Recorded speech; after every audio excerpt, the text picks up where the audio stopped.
मैं कौन होता हूँ कहने वाला कि ये जितनी भी किताबें आज तक लिखी गई हैं, मैं नाम लेता ही नहीं हूँ किसी का, क्योंकि मुझे पता है ना कि मेरा तन है, थोड़े दिन रहेगा तो मैं अपनी बातें रख पाऊंगा। मैं ना किसी व्यक्ति का नाम लेता हूँ किसी बात में, ना किसी संस्था का नाम लेता हूँ। समझने वाले समझते हैं, महसूस करते हैं। जितनी भी किताबें लिखी गई वो सब मैन ओरिएंटेड है, क्योंकि ज़्यादातर किताबें आदमियों ने लिखी हैं।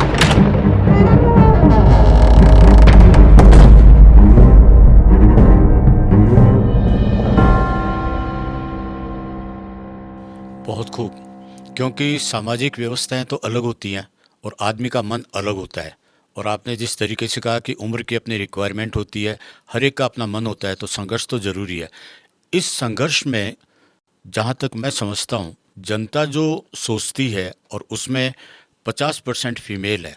तो आप नारी की आज़ादी के बारे में क्या विचार रखते हैं? मर्द नेचर के अकॉर्डिंग फिजिकल रूप से मजबूत है, और नेचर ने नारी को हमेशा सहने की शक्ति दी है, जिसमें संतान उत्पत्ति एक बहुत बड़ा उदाहरण है कि वो किस तरह से उस पीड़ा को सहन करती है। मर्दों को बहुत पहले ही मालूम चल गया था नेचर की जो दूसरी वैरायटी है ये बहुत ताकतवर है, और चूंकि दोनों एक दूसरे के पूरक हैं। अगर आप मेरे से कहें कि नारी बड़ी होती है, मैं कहता हूँ नारी भी बड़ी नहीं होती और नर भी बड़ा नहीं होता। दोनों एक दूसरे के पूरक हैं, एक दूसरे के विरोधी नहीं है। ये विरोध का काम शुरू हुआ जिसमें कई हद तक आदमी भी जिम्मेदार है। शुरुआत में ही पता चल गया था कि नारी की जो ताकत है, सहन करने की ताकत बहुत ज़्यादा है, और नर की जो शारीरिक जो इच्छाएं हैं जो नेचर के द्वारा उसको मिली हैं वो बाहर की तरफ हैं, वो हमेशा उत्तेजित रहता है। नारी रोक सकती है, नारी उत्तेजित होने के बाद बहुत ताकतवर साबित होती है नर से भी ज़्यादा, लेकिन नर हमेशा तेजी के साथ उत्तेजित होता है और तेजी के साथ ही स्खलित भी हो जाता है।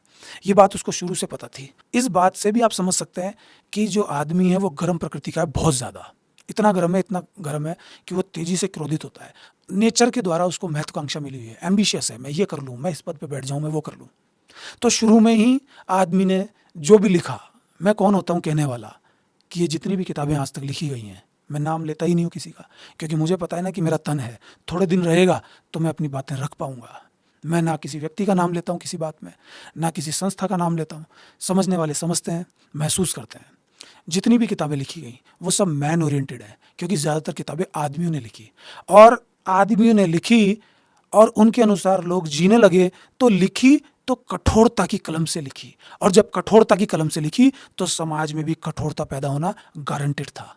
अगर नरमता से लिखी जाती, प्रेम भाव से लिखी जाती, नारी तो जहाँ खड़ी हो जाए वहाँ प्रेम ही प्रेम हो जाए, लेकिन हो क्या रहा है, नारी जहाँ खड़ी हो रही है वहाँ कलह ही कलह हो रही है। इसमें बहुत बड़ा योगदान शुरू में तो आदमी का था, लेकिन आज नारी भी उसमें बराबर की भागीदार है। जब आदमी ने नारी के विरोध में सारे नियम लिख डाले और नारी को ये बता डाला कि तुम ऐसा करोगी तो ये गलत है, ये पाप है, हम ऐसा करेंगे तो ये सब सही है, तुम हमारे पास आओगी, हम राजा होंगे इस दुनिया के, हम बैठेंगे, हमारे नाम से तुम्हें जाना जाएगा। जब ये सब लिखा गया तो नारी ने मान लिया। यही नारी की सबसे बड़ी गलती थी, उसने विरोध ही नहीं किया। क्यों? क्योंकि नारी को भी नर के पास जाना ही है। मैंने आपको कहा चुंबक की जैसे हैं, दोनों में ही चुंबकीय तत्व है, ऐसा नहीं है कि एक अलग है एक अलग है। तो नारी ने माना और मानते ही खेल हो गया खत्म। आदमी अपनी इच्छाएं पूरी करता है आज तक भी, और दलीलें देता है, बहुत सारी ऐसी चीज़ें जो उसने खुद ने लिख दी है। फिर वो बात करता है कि ये बहुत चमत्कारी लोगों ने लिखी है, बहुत महापुरुषों ने लिखी है, और उसके साथ आध्यात्मिक पुट भी जोड़ दिया जाता है।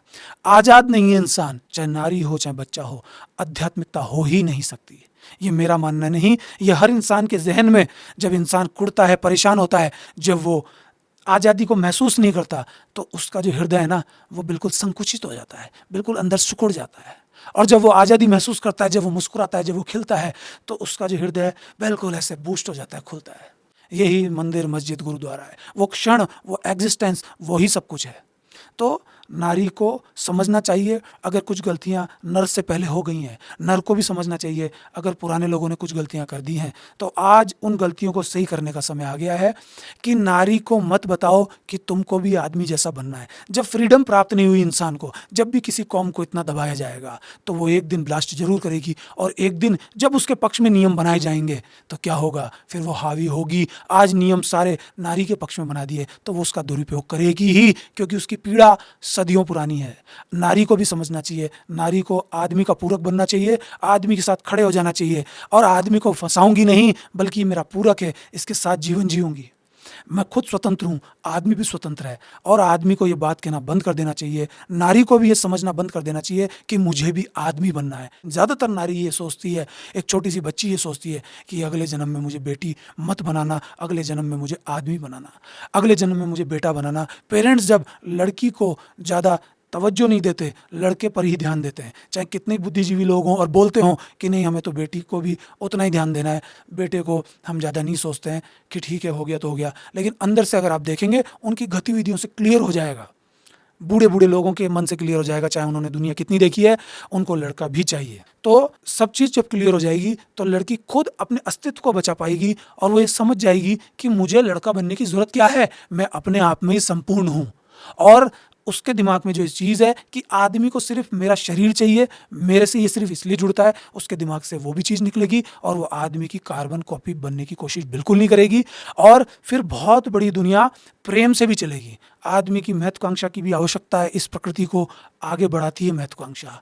और जो प्रेम भाव है वो अस्तित्व को स्थिर रखता है और इतनी शानदार स्थिति में अस्तित्व को लेके जाता है कि जो नारी है वो प्रेम ही प्रेम बांधेगी और परिवारों की भी ज़रूरत नहीं है, समाज की भी ज़रूरत नहीं है। जहाँ नारी खड़ी हो जाएगी वहीं स्वतंत्रता के साथ साथ प्रेम ही प्रेम होगा। तो नारी की स्वतंत्रता को मैं इस तरह से देखता हूँ।